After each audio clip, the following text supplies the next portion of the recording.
आरती सक्सेना बड़े पर्दे और छोटे पर्दे को कांटे की टक्कर देने वाला ओटीटी प्लेटफॉर्म सफलता की ऊंचाइयों पर है। यहां तक कि पूर्णबंदी और कोरोना के नियंत्रण में होने के बावजूद ओटीटी के प्रति दीवानगी बरकरार है। ओटीटी के दर्शक अपने पसंदीदा वेब शो और फिल्में देखने के लिए लालायित दिख रहे हैं। हालांकि अब सिनेमाघर खुल चुके हैं। वेब सीरीज की सामग्री और निर्माण बढ़िया होने के कारण ही दर्शक इसके प्रति आकर्षित रहते हैं। अब एक नया चलन है, हर वेब सीरीज का भाग 2 या कभी कभी भाग 3 भी बन रहा है। जबकि वेब सीरीज का भाग 2 बनाने में मेहनत कम लगती है और पैसा ज्यादा मिलता है। इसलिए कई बार कोई वेब सीरीज ज्यादा लोकप्रिय न होने के बावजूद उसका दूसरा भाग भी बन रहा है। पेश है एक रिपोर्ट। ओटीटी पर मिर्जापुर, भौकाल, गुल्लक, आश्रम जैसी कई वेब सीरीज की अपार लोकप्रियता के कारण इनका दूसरा ही नहीं, तीसरा भाग भी बनने लगा है। छोटे पर्दे के संग प्रतिस्पर्धा के कारण अब ओटीटी ज्यादा से ज्यादा सामग्री जुटा रहा है ताकि उसकी मांग हमेशा बनी रहे। लिहाजा निर्माताओं को भी दूसरा भाग बनाने में कोई दिक्कत नहीं आ रही है। उन्हें पता है कि उनकी मेहनत बेकार नहीं जाएगी। अगर वेब सीरीज का पहला भाग हिट हो गया तो दूसरा भाग बिना किसी दिक्कत के रिलीज हो ही जाएगा। इसी कारण पुरानी वेब सीरीज के सीक्वल बन रहे हैं। इनमें एमएक्स प्लेयर पर भौकाल 2 और रक्तांचल 2, सोनी लिव पर अनदेखी 2, अमेजॉन प्राइम वीडियो पर अनपास्ड नया सफर पार्ट 2, आर्ट बालाजी पर अपहरण 2, पवित्र रिश्ता 2 जैसी श्रृंखलाएं प्रमुख हैं। नेटफ्लिक्स पर देहली क्राइम 2 के बाद 3 की तैयारी भी शुरू हो चुकी है।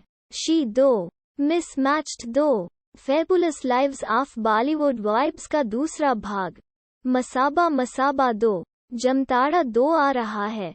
G5 पर अभय 2, नेवर किस योर बेस्ट फ्रेंड 2 और रंगबाज का नया सीजन जल्द ही आ रहा है।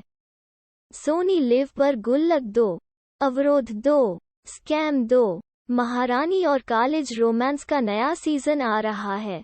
नेटफ्लिक्स पर जनतारा 2, अमेजॉन प्राइम पर तांडव 2, अमेजॉन पर panchayat, made in heaven, family man का दूसरा भाग जल्द ही देखने को मिलने वाला है। वूट पर असुर और क्रैकडाउन का अगला भाग जल्द ही देखने को मिलने वाला है। वही एमएक्स पर बॉबी देओल अभिनीत आश्रम का तीसरा भाग जल्द ही दिखाया जाने वाला है। आर्ट बालाजी पर the verdict, Mentalhood, the test case, code M जैसे कई शो के नए सीजन आ रहे हैं।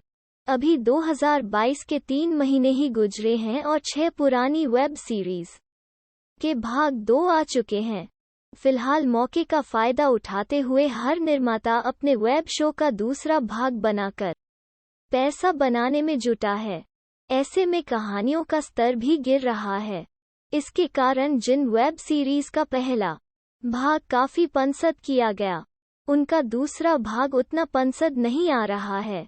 इनमें आश्रम, मिर्जापुर और हाइटेजस का पहला भाग जितना दमदार था, उतना दूसरा नहीं था। इसकी वजह पहली सीरीज में लेखकों को पूरा समय दिया गया था अपने ढंग से कहानी को पेश करने का, वहीं बाद में लेखकों को कम समय दिया जाता है। साथ ही पहले लेखक किरदारों को अपने हिसाब से गढ़ते हैं, जबकि बाद में लेखकों को दर्शकों की पसंद के हिसाब से किरदारों को कहानी में पेश करना पड़ता है। इसकी वजह से लेखकों की कहानी लिखने की आज़ादी में भी खलल पड़ रहा है। कुछ वेब सीरीज का अभी पहला भाग रिलीज ही हुआ है, लेकिन उसके दूसरे भाग की तैयारी भी शुरू हो गई है। जैसे रूहानिया, निखिल आडवाणी की रॉकेट बॉयज, ऋचा चड्ढा की the great Indian murder release होने के लिए तैयार है, लेकिन साथ ही इसका दूसरा भाग भी बनकर तैयार है। चूंकि ओटीटी धीरे धीरे एक सशक्त माध्यम बनता जा रहा है, इसलिए इससे जुड़े लोग इसका पूरा फायदा उठाने में जुटे हैं। इसके कारण आज सिर्फ वेब सीरीज निर्माता ही नहीं, बल्कि फिल्म इंडस्ट्री से जुड़े दिग्गज लोग भी इसमें प्रवेश कर रहे हैं। इसलिए एक दूसरे से आगे बढ़ने के चक्कर में निर्माता कहानीकारों को पैसे ज्यादा देने को तैयार हैं लेकिन समय कम दे रहे हैं।